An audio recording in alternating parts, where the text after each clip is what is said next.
Hello and welcome to this week's Glasstire Top 5. It's the week of September 29th, 2016. I'm Brandon Zech. I'm Rainey Knudson. And we are here. We're here Corpus at the Christi Art Museum of South Texas in the Dorothy Hood Show. But a little more on that later. This week's Top 5, number 5, it's Art Fair weekend in Houston, Texas. Art Fair fever.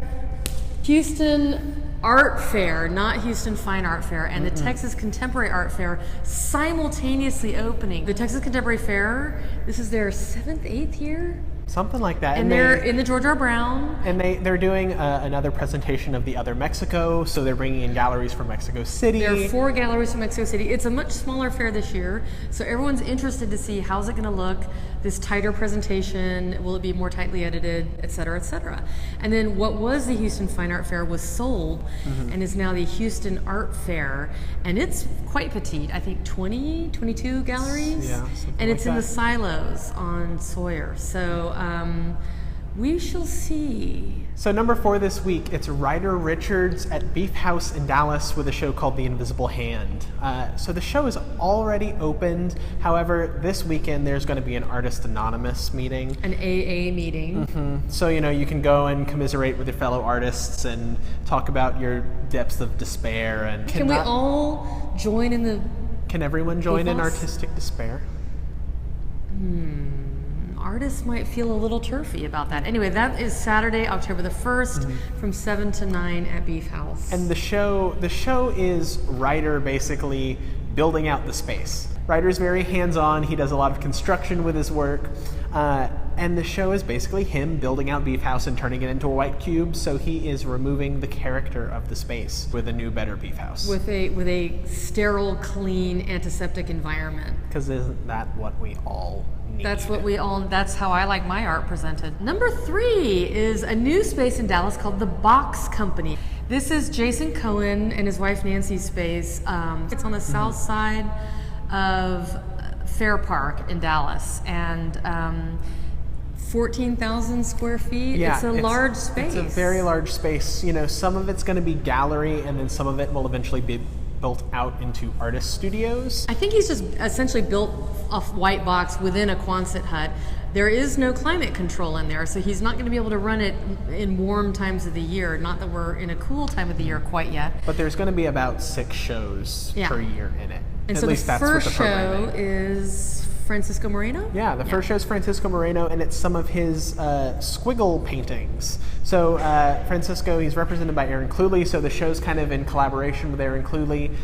The works, we saw pictures of a few, and they're very geometric, they're not figurative, but they have really interesting surfaces. There'll also be a little show by Paul Winker in a separate gallery from Francisco's show. So check that out too. That'll be a cool place to be in Dallas. Number 2 it's a twofer. There's Jesse Lott in Houston. So Jesse Lott, he was one of the founding artists of Project Row Houses with Rick Lowe. He makes these great compositions using paper mache and wire, and he makes these great figures. If you are unfamiliar with Jesse's work, but you did catch the statement show of work by African American artists in the Museum of Fine Arts Houston, that just came down.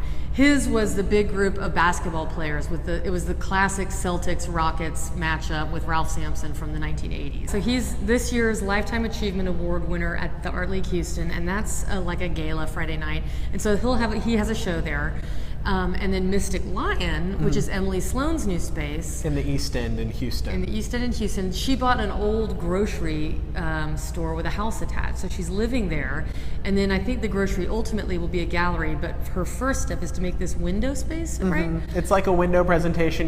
We've had that in Houston quite a bit. There's Box 13, there's the Blaffer window series. Because it's such a pedestrian city. And number 1! Number 1, we're here. Dorothy Hood at the Art Museum of South Texas. In Corpus Christi. In Corpus Christi, no less. This is a mammoth show. It is a big retrospective. One of the things that's interesting about this is, since I grew up in Houston and my mother had a gallery when I was growing up, to me Dorothy Hood was somebody everybody knew about. But she's not known at all outside of Houston, so it turns out. And so this is the first major retrospective of her work, certainly since she died in 2000. And it's organized by the Art Museum of South Texas, who have numerous drawings, numerous paintings. Her archive a trove of artworks as well, and papers and all of that kind of stuff. So they put this together, and I think this was originally like a 3-year project, and it bloomed under the direction of the curator and researcher Susie Khalil, a well-known Texas arts writer. It became a 6-year project with a major book. Susie did a ton of research. She apparently just went around the country and dug up objects out of museum collections all over the country, and in many cases, including the case of MoMA, they didn't even realize that they had a Dorothy Hood in their collection or who she is. So a woefully underknown artist. So hopefully this show will help put her name back on the map. The show ranges from the 1940s, very early work, which is much more representational, and all the way through, I think, some pieces from the 90s. It will be up through January the 8th. Yes, so you have this fall. Corpus Christi is beautiful. It's beautiful. It's right on the water. The museum is on the water. You can look out the window and see the ocean. Okay, this weekend, what are you doing? Art fair. Art fair. Art fair. Art fair. Art fair.